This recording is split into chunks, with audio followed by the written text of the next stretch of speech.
Good evening, and welcome to Wayne Seaton Presents Spookinori.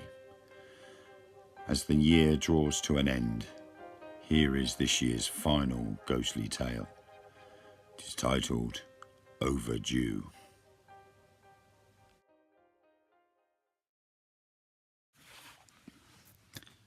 Our lives follow certain paths. At points, we have a split in that path, and we have to make a choice. One way or another, we follow one of them. They make us who we are and how we live. Whelan was gifted with such a choice, and when the time arose, he took it. There wasn't much fun in accountancy, so Whelan spent his spare time indulging in rambling and trains. If he found a place where he could do both at the same time, that would be a bonus. And now was such a time. In dredging through the classified ads, he came across an old disused railway station for sale. It wasn't too far from where he currently lived, 30 miles to be exact. Not too far from his work either, and the price was very good. £50,000 was a very affordable price. Within 2 weeks, Whelan was set to go. Money was transferred, papers were signed, and he was placing his boxes and furniture into the lorry. The chubby lorry driver approached him. "So, Chief, where are we heading to?" Whelan turned. "Withenford," he replied. "The old railway station." The guy sniggered. "Oh, crap, you're the fool that's brought that place," and walked away laughing and approached his colleagues, proceeding to laugh and tell them where they were going. Within seconds, there was an orchestra of laughter bellowing out from the lorry. Surprised at the men's laughter, he turned away and faced the remaining boxes in the doorway. There, sitting on the top box, was Tippy, his beloved cat, black as the darkest night and with his green eyes staring at him. He seemed, too, that was laughing at Whelan's new adventure. Whelan walked over to him, picked up a wicker basket and placed him inside and took him to the back of the car. The remaining boxes were placed on the removal van, the shutter was placed down, and within moments they were heading to their new home. The driver and his colleagues got into the van, the ignition was switched on, and they were off. 40 minutes later they arrived at their destination and turned up the large driveway. They came to a halt and the engine died. Whelan opened his car door and stepped up the path leading to the front door. The driver of the removal van opened his door, placed his feet firm on the ground, all the time giggling to himself. Looking at the house, it appeared to him that there was a lot of work to be involved with getting it up to a living standard. The bricks showing their age and crumbling. A few roof tiles had fallen away from the roof space, allowing water to collect inside the attic space, and pigeons roosted inside the eaves to keep dry. "You sure got your work cut out here," the driver laughed. By now, Whelan's temper started to take over. This man's sense of humour was starting to wear thin, but Whelan had a comeback. "For what I paid for this place, I sure as hell don't mind," he replied, and watched as the removal man's face hit the floor. He had crashed and burned. Whelan had shot him down in flames. With that, Whelan picked up Tippy from out the back seat of the car, proceeded to walk up to the front door. He placed the key in the lock and turned. To Whelan's surprise, the lock moved with the greatest of ease and the door swung open. No squeaking sound was heard, which, to Whelan's surprise, shouldn't have done. He entered the property. Although he hadn't viewed the property before, for the price he paid, he was happy. And he was presently surprised that inside the property was clean and tidy and not much amiss. He placed Tippy down onto the floor in the living room and made his way upstairs to check and see if any of the water from the previous rains had come through into the upstairs bedrooms. After checking all the bedrooms upstairs, there appeared to be no lasting damage inside the house. This made him very happy, and with a smile went down to the kitchen. The men placed the boxes labelled kitchen onto the sideboard, and Whelan started to empty the boxes out. First the kettle and mugs, followed by the sugar, tea and coffee. Within minutes the kettle was boiling and ready to make the tea. He He called the guys in and gave them all a drink each. "I'm surprised. This place isn't too bad inside," said the driver. "I would have thought this place would be a lot worse looking at the outside." "Yes, I too am quite surprised. Looks like I won't have as much work to do as I first previously thought," William replied. They were all quite surprised at how decent the place really was, and it seemed that they struck a rapport between the four of them. One of the driver's colleagues, a small man, looked rather sheepish and had a look of concern on his face. The removal van driver had seen that look and turned to face him. "What's the matter, Peter? You look like you shit yourself," he laughed. Peter, for the first time, spoke out. "You mean to say you haven't told him what's happened here?" "Nothing's happened here. That was miles away, and isn't this man's concern. Doesn't make any difference. This place was something to do with it." "How do you know this place has something to do with it? Don't be stupid." "I've heard of history. That wasn't no accident. This place has something to do with it." The driver appeared to be the boss, and he'd had enough. "Right, that's enough. We have been paid to do a job, and that's what we're going to do. Just get on with it." He picked up the sack barrow and walked straight back outside to the van to grab some more boxes. Peter picked up a box he'd had and walked up the stairs. Whelan opened the back door and stepped out into a large concrete area. This was the old station platform. Suddenly, there was a loud scream and the sound of footsteps running down the stairs. Whelan turned and ran back into the kitchen to see Peter staggering down the bottom 3 steps of the stairs into the hallway at the front door. Sweat was pouring off his face. He was hyperventilating.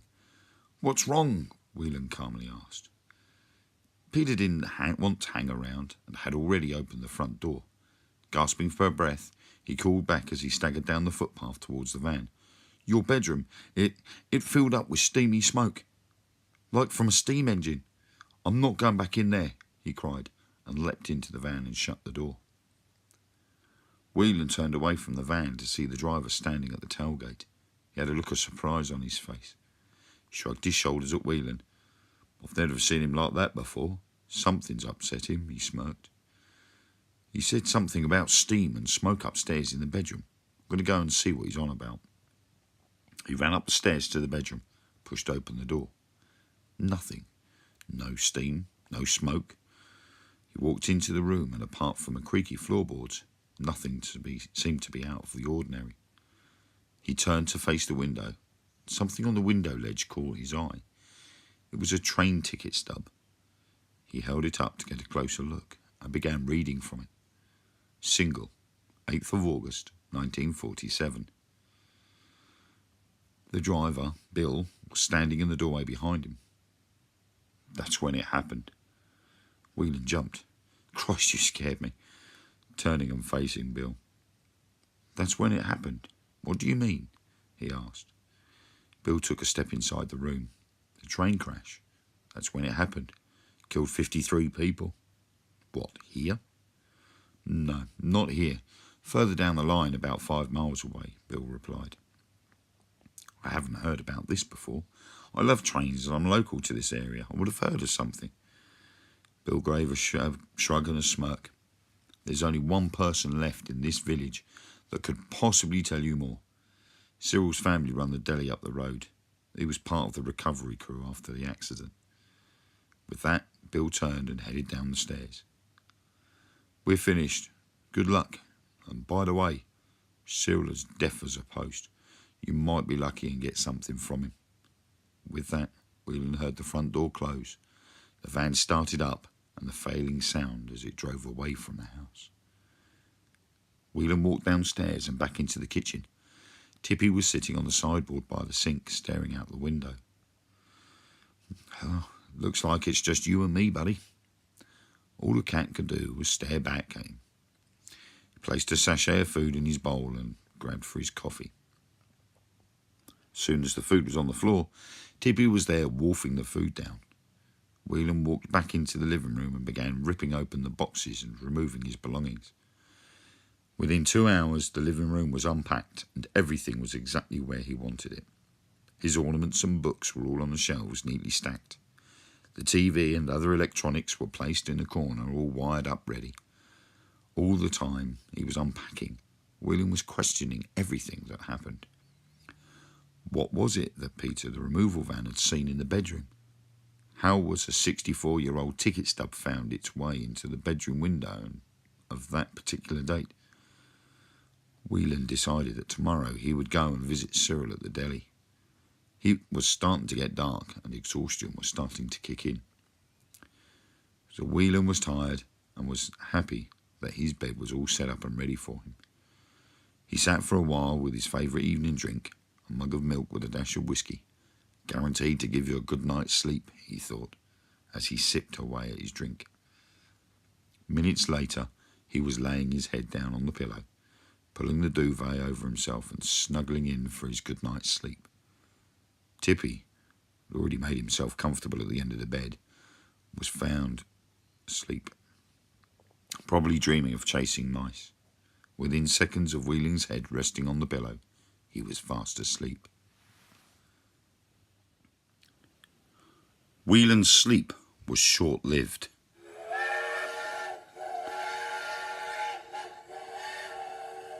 He woke sharply, sat bolt upright, and stared into the darkness. What the hell was that?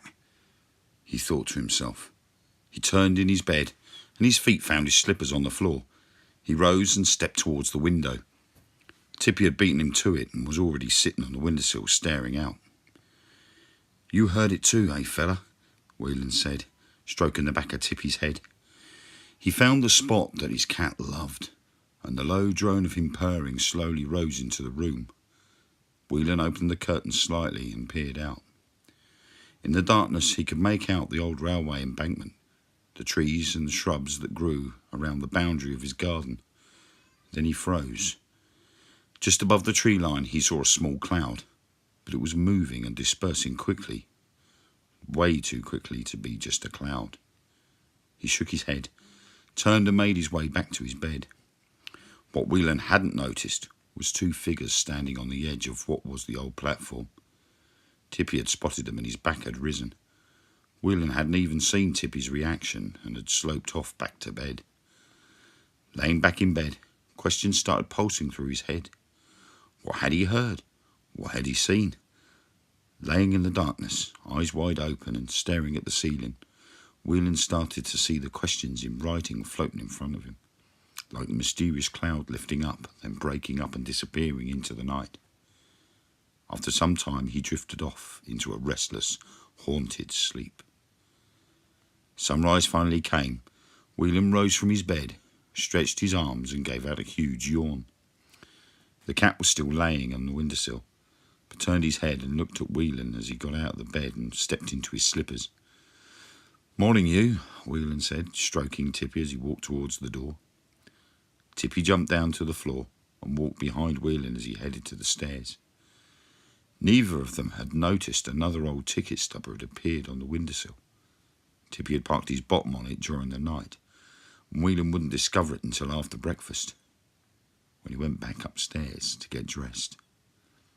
Shocked, he would hold it up and find the same details, single, 8th of August 1947, printed on the front. He ran downstairs into the kitchen, grabbed for a little tin box sitting on a high shelf, and placed both the tickets inside and put it back on the shelf. He clicked the kettle on and prepared his breakfast. Again the questions started rolling over in his mind. Only this time an extra question came through. Where were these tickets coming from? Breakfast was finished and Whelan was ready for the day ahead. He had decided he was going to go to the deli to speak to the old guy there about the accident. First, he was going to walk the embankment to see how far it went. He stepped out, looked in both directions as far as the eye could see. The embankment could be seen. Nothing grew where the tracks used to sit. He turned right and started walking. In places there were still visible signs that the tracks had been there. Some railway stones still played in patches which Whelan had soon some fun kicking as he walked. Other places he could see the indentations where the sleepers sat. The weight of years of use had pushed its weight into the ground, leaving impressions every 3 feet. This to Whelan said it was an old line that had light traffic using it. Probably another reason why they closed the line, he thought. Without warning, Whelan's foot made contact with something. It sent him sprawling forward. Powerless to stop himself from going, he put his arms out to break his fall. His hands impacted into the only patch of stones on that part of the line, sharp edges digging into the palms of his hands as they went deep into the ground, the warm blood oozing out of the cuts. His chin smashed into them next, splitting wide open. Pain ripped through and he let out a yell. For a moment, everything went black. He had anticipated the impact and closed his eyes tightly. Then fear struck him. He opened his eyes to see railway tracks, solid iron rails, complete with wooden sleepers, laid right in front of him and stretched on for miles. He sat up and turned his head and looked towards home. He gasped. The rails continued towards his home. "What the?" Whelan called out. His inner self came forward and began having a conversation with it. "Where did they come from?" he asked. "They weren't there before. This isn't possible." Suddenly the inner voice interrupted his thinking. "Of course it's possible. That's why you're on the floor and your hands are cut to ribbons." He lifted his hands and stared blankly at them, blood dripping onto his lap. He winced as he gazed into the gaping wounds.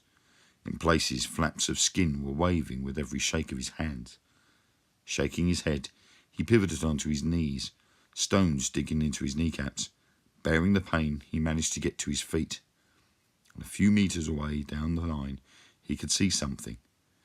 Blinking and gaining more focus, he saw two figures standing next to what appeared to be a gravestone. Whelan took a deep breath and shouted, "Hey!" and started walking towards the shadows. They didn't move. They were solid. The closer he got, and yet the figures didn't move. He started to find walking between the sleepers difficult and stumbled a few times. He turned and came away from the centre of the line, and when he faced front again, the figures had gone. All that was there was the tombstone. The closer he got, the more visible it became. Words started to appear. From where he was, he could make out the R.I.P. The words underneath were unreadable from where he was standing. Finally, he reached the stone. Exhausted from the walk, he sat down and simply stared at it. He placed his bloody right hand on the front of the stone and read the wording to himself. R.I.P. to all those who perished on this day, 8th of August, 1947. Same date as the tickets, he thought, and he leaned forward and rested his head on the front of the stone. This is where it happened. It must be. And he placed his hands on the top and lifted himself off the floor. He stood, faced the stone, and bowed his head in respect. He felt spooked seeing the figures, the railway line and the stone. His mind was coping with it all too well. It was time to go. He needed to get cleaned up and go and see Cyril. His mind went into meltdown when he turned around. The sight made his heart stop still, his eyes wide open in disbelief. The tracks, the sleepers, and all the stones, including the area where he fell down, had all disappeared. He started a fast-paced walk. He stopped abruptly when he got to the spot where he fell.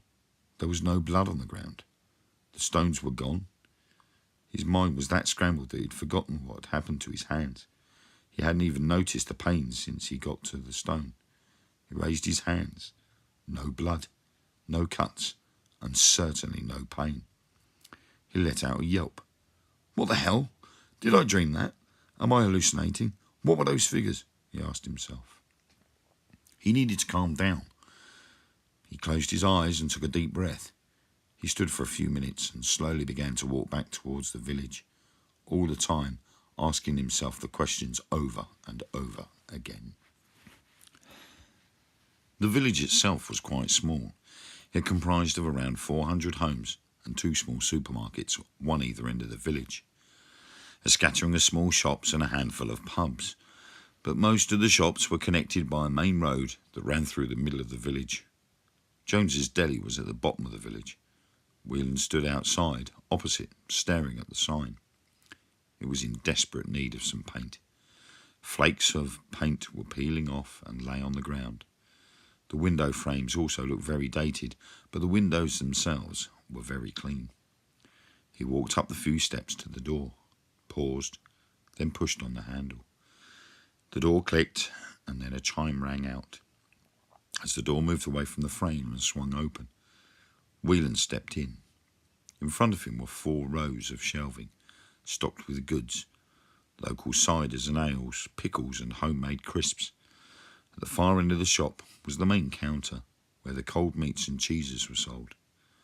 That seemed to Whelan to be the hive of all activity. 3 people were there. They were gathered at the counter chatting. Whelan found it amusing. He walked up to the counter, smiled, and committed a sin by trying to make a joke. "You'd be better off building a coffee shop in here for the gossips," and laughed. 2 out of the 3 ladies just looked up at him, gave an angry look, and walked out of the shop. The 3rd lady turned to face him. "That's not a good way to introduce yourself to the village, young man," she scowled.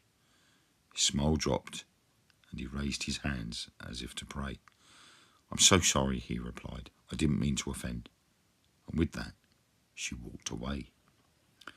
The young lady behind the counter waited until she was out the door and burst into laughter. "It's okay," she said. "You have just introduced yourself to the witches of Eastwick." And she held out her hand. "Hi, I'm Emma." Whelan shook her hand. "I'm Whelan," he replied. You're the man that's moved into the old station house, aren't you?" she asked. "Yes, that's right. Lovely little place. Hope you'll look after it. Better than the last people that lived there." "It's going to be a work in progress, but I'll get there," he replied. "There is a few things I need to check on, though. Is Cyril here? I was told this is where I would find him," he asked. Emma smiled. "Of course, as long as you come back in for your supplies." "Oh, certainly will." Whelan had taken a shine to Emma already. She had a sense of humour which he admired. Emma has worked in the family business since the age of 13. Now at 31, she had resolved herself to keeping the family business going. Her dream of leaving Withenford expired a long time ago. Most of her friends had gone to work outside the village, started their own new lives. She was left behind. She was happy, though. She kept herself looking good. At work she would have her blonde hair tied up and under a hat. At home, or when she went out, she wore minimal makeup and let her hair flow down, which made her very attractive. However, there wasn't many suitors in the village, and she wouldn't be interested in them. She didn't really interact with the men, but that would all change now that she had met Whelan. "I'll just be a moment," she replied, and walked out a door to the side of the counter. Moments later she returned.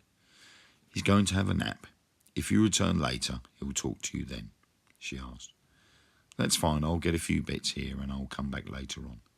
"Lovely," Emma replied with a smile and a blush. Whelan had noticed the blush. He smiled back and picked up a basket. He walked through the aisles, looking at the produce for sale. There was something about a deli that he admired.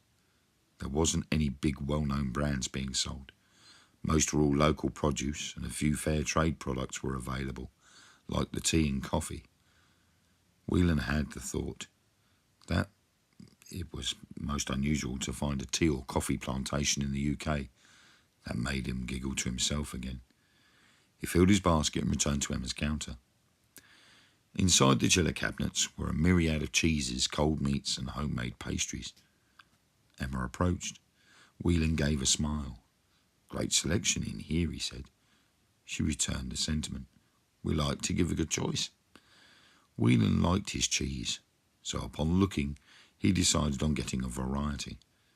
After a while and 5 different types of cheese and 3 varieties of cold meats later, he was done with his shopping, all the time making conversation with Emma. They agreed that when her grandfather was ready to meet with Whelan, Emma would come down to the station house and walk back with him to meet Cyril.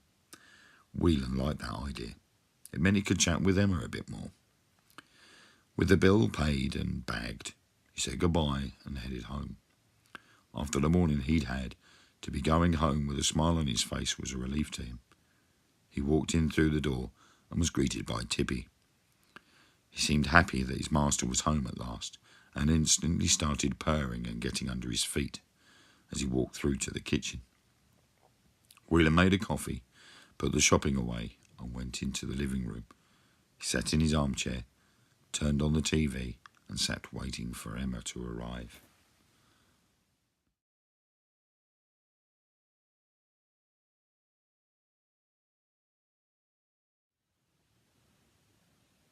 Good evening again. I'd just like to take this moment at the end of this Spookanori to thank you all for listening over the last few years. And I would like to wish you all a very, very Merry Christmas and a Happy New Year. I hope you all have the best for the rest of this year and all of next year and for the future to come. And keep listening to my Spookanories, keep sharing them, and love to you all.